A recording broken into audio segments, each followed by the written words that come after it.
we're bringing in the reserves here, former Deputy Treasury Secretary. He was one of the important people leading us for one big, beautiful bill, which worked, and that's why the Goldilocks economy is doing so darn well right now. But Michael Faulkender, they can't get their act together. They can't. I mean, it's the House puts one thing up, and then 3.0. And okay, I'm for the military spending. I'm sure you are too. You say back to voter reform. I'm sure you want that too. No tax cuts, no spending cuts. I don't know how you get away with that. So now there's 4.0. And then Mr. Thune in the Senate, what did he say? You're squeezing something that's not worth the juice. I don't know. I'll find it in a minute. I mean, it's like chaos down there. It really is, because, Larry, if you're going to bother to open up the reconciliation process, then you may as well address all of the outstanding issues. And we have got to address things like home affordability by doubling the tax exemption on capital gains on houses. You know, right now, if you've got a single person that has been in their house for 30 to 40 years, a $250,000 capital gain over that time period is not a lot of money. That is a middle-class person, but you have trapped them in that house. We can fix that in reconciliation if only Congress will have a spine, if they will bother to have the willingness to do a more expansive reconciliation. Like I said, if you're going to start down this path, if you're going to open up the voter-rama, then let's actually do something that is going to benefit voters. I agree with you entirely. We have got to restockpile the military, and the Democrats are unwilling to go along with a supplemental with any kind of conditions that the president would ever agree to. That's forcing the hands of us going into reconciliation. But if you're going to go there, then go there. You know, you're right. I mean, it just seems, from a distance, to be sure, but you and I both talk to people inside the administration. It just seems like there's no plan. There's no clear plan. I mean, even the idea coming out of the White House in recent days of a so-called skinny bill, Michael, I don't know who cooked that up. What does that mean? Do you honestly think, look, you want whatever it's going to be, 95 or 100 billion dollars for an Iran military supplemental, okay? I mean, I like the Democrats are holding up the $1.5 trillion whole budget, but even the supplemental. You want a supplemental. You're going to get money to the farmers, all right? We had Byron Donalds on the show, Congressman Donalds. Guy's going to be governor of Florida soon. Florida farmers have had damage. They need some help. Okay, fine. But when you put the plan together, right, when you're sitting down in the Oval Office and you're going back to the NEC or the Treasury Department, you know, you have to price it out. You've got to pay for this stuff.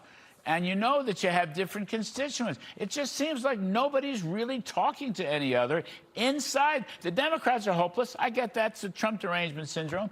But on this, everyone is just, they're all freelancing and no one's getting, there's no unity. There's no plan. Yeah, I don't understand why there's not integration being done. We know that Scott Bessent and Kevin Hassett have ideas that are going to benefit the economy. We know that Vice President Vance, you know, despite some of the things he said on the podcast, has been leading efforts to identify waste, fraud, and abuse. We know that they are all over the place in a number of our social safety net programs that can have eligibility tightened on them. There was a great article in the Wall Street Journal earlier this week talking about how, despite all of those changes we made in the big, beautiful bill, Medicaid spending is nevertheless up 10% because we still have all of the Obamacare expansion that's being paid for by the federal government.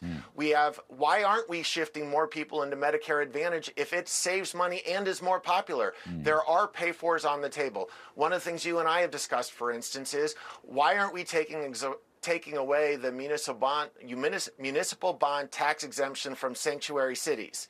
That is a pay-for, right? There are some great ideas out there that we can use. And and now is the time to do it. Let me ask you something, talking about municipal bonds. Let's talk about Treasury bonds for a second. It's an interesting story. Greg Ip of the Wall Street Journal.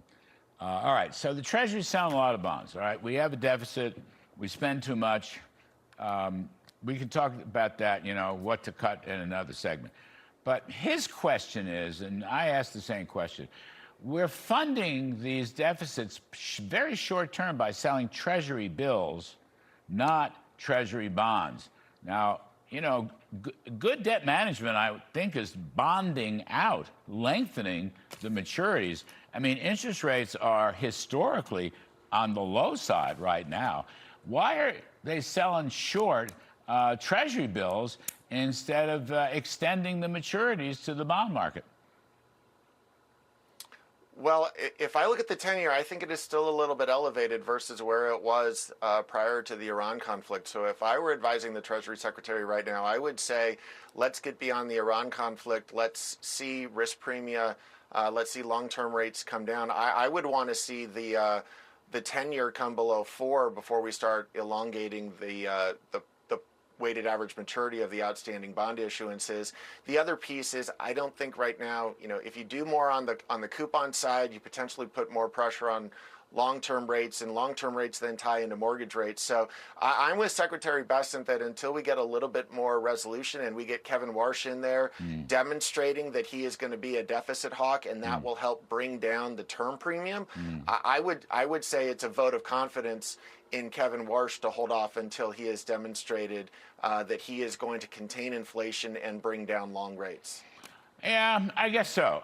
You're probably right. There's a lot of temporary borrowing that's popping up right now. Iran is a perfect example of that. But at some point, you want to bond out long term. You can't outguess the interest rate markets all the time. It's very tricky business. Anyway, the last few seconds, look, the economy is very strong. I'm starting to call it Goldilocks again. You look at retail sales, manufacturing, business investment. Kevin Warsh has made the same point in his testimonies this week before Congress.